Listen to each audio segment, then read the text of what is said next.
Hey, I'm Cortavius. I'm really excited for this video. I've already done the video. I'm coming back to do the intro, and I'm really happy with what I put together for this one. Hard Doom Tower, floor 90, highest floor for the Celestial Griffin in this rotation. All epic team, full auto. I have a solo champ, full auto. And I have rares and login legendaries, full auto. So 5 different teams that are all full auto. I think this is a really nice one. But before we get into that, click the link in the description below and you can get Karato, the legendary nuker, along with Tagoar, who's an excellent epic at level 15, if you just follow 4 steps. Step 1, log out of Plarium PC and uninstall. Step 2, click the link on the description and register with a brand new email. Step 3, launch raid and complete the tutorial. Step 4, go to your inbox, Karato's there waiting for you. All right, we're going for an epic team here. First time to run this team. Let's see how they do. So I'll walk you through the team as we get through the waves and through the boss. So we got 2 DPS in here, Royal Guard and Husk. Both are max HP champs, which really helps do damage faster. The faster you kill this boss, the safer the run is. You can sub them out for other DPS champs. You could bring a second Royal Guard in, you could use Armiger, who can do max HP hits. You can bring a second Husk in, or you could just use traditional DPS that just do hits if you have healing on the team. I'm just tried these 2 because I had them built. Also, I have a couple healers on the team. So I have Godseeker and Volgoth in there to do heals. Those can be subbed out for champs like Demithu, who would bring healing and protection. You could bring Vrask in, who would be really helpful because he'd put decreased attack on the boss with his A1, so he could reapply it more often. And Jarrag would do that. Jarrag would put decreased attack on the boss, and Vrask would actually just heal every time he uses his A1. So different champs you can use. Geomancer is nice because he puts the HP burn in the weekend to lower the damage that the boss does to us. So once you get to the boss, this first number, this 3 here, the first thing the boss does is he strips your buffs, and he does more damage to you for every buff he strips. This team really doesn't put any buffs up, so that won't really hurt us too much. So when that hits a 3 though, it's safe to put buffs up. When it gets to a 1, you don't want to be reapplying buffs if your team has buffs. And then this number here, this one, that's a 1 right now. When that hits 1, his next turn, he's going to take the debuffs and put those back on our team. So if you're timing this and you're doing it manually, you would wait for that to hit 3, then put your debuffs up, let those expire before the boss gets down and reapplies them to your team. Turn meter manipulation you have to be careful with on this boss, because every time you manipulate his turn meter, or increase your own turn meter, the boss will actually then increase his own turn meter for every champ you try to increase the turn meter on. So if you got 5 champs in here, you're increasing your turn meter on, the boss is getting 5 times the turn meter pickup. So it's really punitive for turn meter control. And if he takes your turn meter down to 0, he'll stun the whole team. The Sky Bonds, this 16 up here, that's bad news for me. Once that hits 20, this boss just hits like a machine. Every count that goes up, he does more damage. So that's not good for us. He's gonna do more damage. Boss has 250 speed, you need 355 accuracy and 355 resist if you want to resist the boss. Some things are not resistible, like the debuff spread. So that's the boss mechanics. We're on full auto here. With 20 counts on there, this is definitely going to be painful. We really need Geomancer to get his abilities back up, but he's having a tough time staying alive. So at this point, we are just hoping to survive, and hopefully Godseeker keeps doing her job here. Volgoth's getting healing the team every time he gets hit, so we are keeping Royal Guard alive here. All right, Royal Guard, you gotta do a takedown here, or we're gonna be in trouble. Volgoth is keeping him alive. That's really beneficial of Volgoth there. That would have been nice for a decreased defense to land there and get us another hit. We're still going. There it goes. So I wouldn't say that's a 100% run. You know, if you're gonna get every time you farm that, you're gonna get a win, but you don't need to. It's floor 90, it's Sister Griffin. I would say the Guardian set you get from the Griffin is an okay set. It was really good a year ago probably, maybe a year and a half, but it's kind of been power crept as a set. So I don't know how many people use it. So I think you're really using this this team just to beat the boss once. It did it in 3 minutes and 20 seconds on full auto. So if it doesn't win every time, so what? Run it one time, you know, get the win and go to another boss to farm. Or if you want to farm this boss, you know, just set it for 5 runs, and if 3 of them work and 2 don't, you know, just run it again. So anyway, that's the full auto team that does all epics. So I will come back and show you the builds, but while I'm on this team, since I'll probably build another team, let me show you the team settings for this team, because I did use a team settings. So Geomancer has quicksand grass turned off on round 1, round 2. On round 3, it was his opening, and he'll prioritize that. Volgoth was set to open up with his A1 on the first round because I didn't want him to use his provoke since I knew Husk was going to do it anyway. And then rounds 2 and 3, he did whatever he wanted. Husk, I turned off his A3 in every round because that's a useless skill for him. And I left him open to do his A2 because he could stun the waves, which probably cleared the waves faster and also put some CC on him. And then it was first priority on the boss. Royal Guard, I had him open with takedown on the first round. And then from there, he could do whatever he wanted. I was going to have him open with the hamstring on the third round. I don't know if it's even, the ability may or may not be there, but I thought I'd try it. And then Godseeker, I had her open up with the A1, and really I was just let her do her thing. I just didn't want her to extend buffs, so waste of skill. So this team doesn't bring any buffs that I can think of, so we are safe from the boss stripping the buffs. But we also didn't bring block debuffs or healing, which could hurt us. So that's that team. Let me go bring another team and I'll talk about some of the other approaches you can use. All right, here's our next pretty accessible team. So really it's about Drexthar doing the HP burns to get through this with Syl doing some heals. She should be in regeneration for this to really work. I didn't put her in it, so we're gonna see how that goes. But I brought in Apothecary. Those two can 2-man it. Elhane's in there and Bellower in there, just in there to speed up the waves. They're not critical to this comp. You can throw anybody in there just to get through waves faster. They're gonna die at the boss. And then Apoth to speed up and do some heals just because I didn't put her in regen. You know, we'll see how that works. So she does heal every time she takes a turn. So let's see how they do. I think Drexar's in lifesteal. I'll show all the builds at the end of the video. So Drexar's in lifesteal, which should help keep him alive. Elhane's in lifesteal. She was my starter champ. She's in whatever I had her in back in the day. 5-year ago build. I've never worked on Elhane, so she's in starter lifesteal.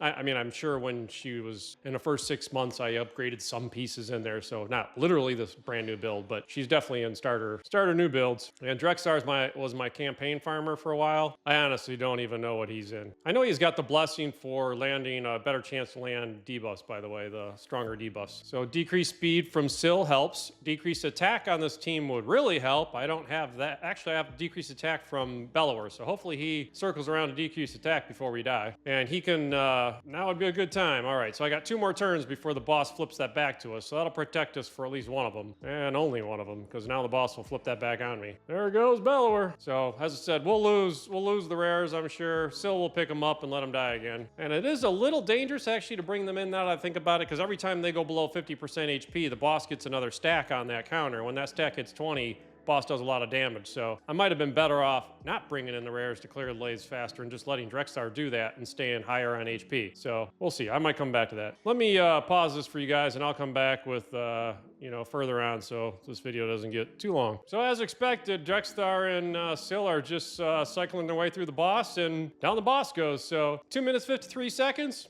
Not the fastest run, but these aren't the speed teams. I got another video for speed teams on Griffin. Go check that one out if you want speed. This one was just another easy, accessible, safe team. You know, Drexar, a champ you can get for free out of the bazaar. Syl's a login champ and a few rares. So, 253, full auto, no team settings on that team at all. So I literally just hit go. So it's another pretty easy team to build and run. Decided to have a little fun with another team here. Well, team's probably a bad term. It's really Artak. Just throw Artak in and just let him go do the boss by himself. I threw 4 food in there to go farm, food while I do it. I'm not even sure I get XP from that. But I threw 4 food in there. It speeds him up anyway with his mastery. So Artak's just going to go through here with the boss having 20 stacks, which should kill him all, real hard because this boss just hits like a truck with 20. Artak's just laughing off those hits and saying, that's all you got? Is that all you got? Come on, show me something hard. So yeah, well, Artak's doing it all by himself. So I'll come back at the end because this isn't going to be a fast run. There you go, my boy Artak. 4 minutes, 14 seconds. I'm actually kind of impressed with that for a solo run. And he brought his harem of mage killers in to support him. So 3.4 million damage, solo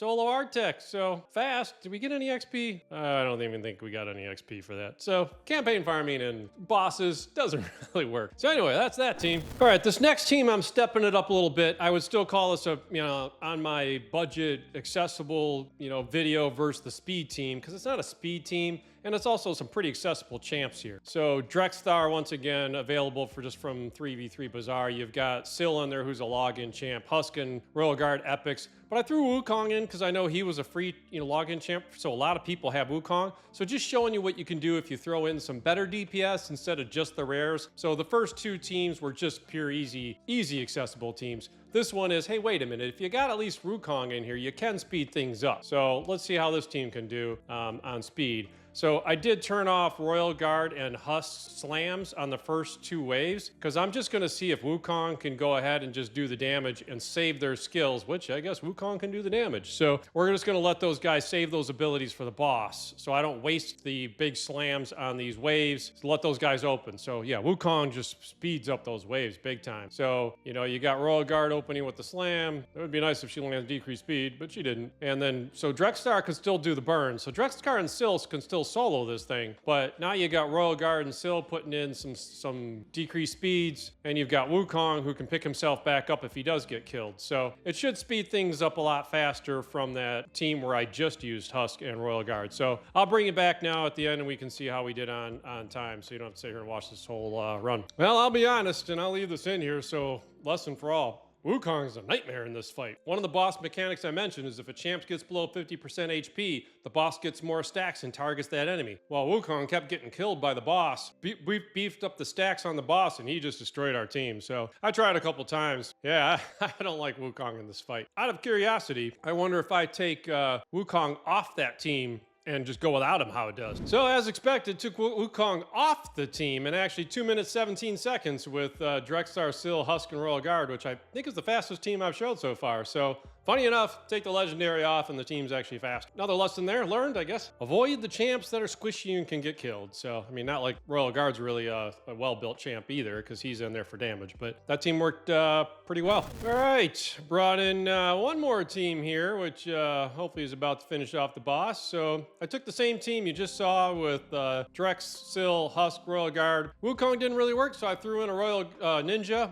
which I know a lot of people now have, and said, well, let's throw a Ninja in there and see if it speeds things up. Minute 20. I mean, that's pretty fast in my mind. Wouldn't make the speed teams I show in my other video, but for this this content where this is trying to get more achievable teams, boy, you throw in Ninja if you got them down to a minute 20. That's pretty fast. So I'll call it there on teams. That's 5 different teams I showed you. So let me show you the team settings on this one first, because as soon as it gets off my screen. All right, so this one did have team settings I set up. So Drexstar was no settings. Syl was no settings. Husk was never uses A3, don't use his A2, his big hit on the second round, and on the third round, open with his big hit and never use the third. Royal Guard, don't use takedown on the first round, didn't need it, open it and don't use it on the second round, and on the third round, open with it if you got it back. And then Ninja, I just turned off his hail burn on the first 2 rounds, so he'd have it available on the third round. So that's the team settings. Let me show you the champs that we used for builds.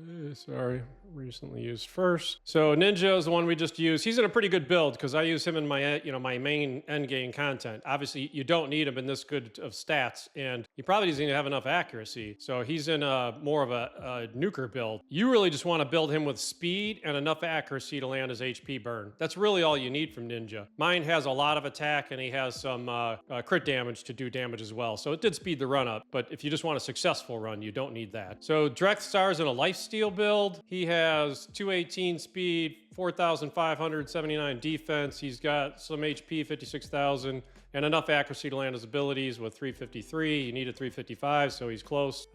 Those were his masteries. He's actually coming down to Giant Slayer because he does more hits. And then he's got Brimstone on, which if that lands, it definitely speeds the run up. No relic.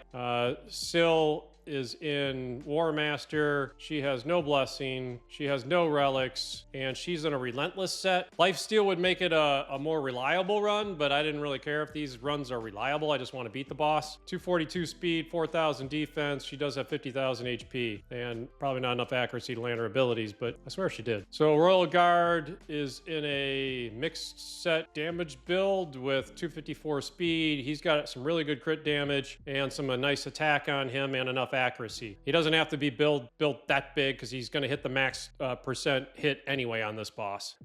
But if you have him well built, then he'll do more damage, but he's going to cap out anyway. And then he's coming through with flawless execution to get more crit damage. He has crushing rend, and he has no relic. The husk we used has War Master, cruelty, no relic. He's in mixed stuff. He has 226 speed with 281 crit damage and 364 accuracy. Actually, I don't think he needs that much accuracy because he's not really landing debuffs on the boss here. It's just the waves. R attack was my solo. This is more of a fun one. This R attack's built for hard ice golem, so I don't think you need the kind of stats I got on this one because I have pretty good stats on this guy. So he's in regen and he's getting 259 speed, 88,000 HP, 4,500 defense with 460 resistance and 346 accuracy. So definitely a nice build on him. He's coming down to a tier 6 oppressor, and he's got spirit haste, so when I brought those food in, he was actually going even faster. He has soul reap, 3-star. That's for my spiders team. So that's the R-Tac I used. Mage Killers I won't show you. Bellower, honestly, he's just a rare throwing in there. 191 speed, 212 crit damage, 340 accuracy, hardly any HP of defense. This is my Elhain, just in lifesteal. She's got 205 speed, 3,900 attack, 129% crit damage, no accuracy because she doesn't need it. So as I said, that's a 34,000 HP. I mean, that's a pretty bad build, but she did the job. And then Apothecary was in there. Whatever he was built a long time ago, 220 speed with 43,000 HP. It's probably all that really matters on him. He does have 86% crit, and he can do a crit heal, so he did have a chance to get some nice heals off. Volgoth we used, he was in a curing set. The only champ I have or would put in a curing set, which boosts his heals. He's slow because he doesn't need speed. He does heals when he gets hit. 105,000 HP to do the heals, 338 accuracy, and 281 resistance, which isn't enough resistance to matter. And then Godseeker, this is one of my 2 Godseekers. This one has 247 speed, 4,000 defense, 63,000 HP. She had 500 resistance, so she could resist the turn meter changes. She wouldn't resist the debuff spread because those are unresistible. So she has resistance, but I don't know that it really matters. Geomancer, last champ, he's in perception. This is my fast Geomancer. So he's 251 speed with 550 accuracy. That's the build for Iron Twins. So threw my Iron Twins Geo in here and he worked just fine. So those were the champs. Those were the builds. So hope that was interesting and informative. I mean, I kind of like this video. I mean, it's real accessible teams that did it in what I'd call pretty reasonable times. They're not going to be 100% teams, I don't think, but you don't really need them to be. So it's just a Doom Tower boss to beat. So hope that helps. If it did help, really would appreciate it if you could like and subscribe because I am trying to build the channel and definitely love the subscriptions. Thank you.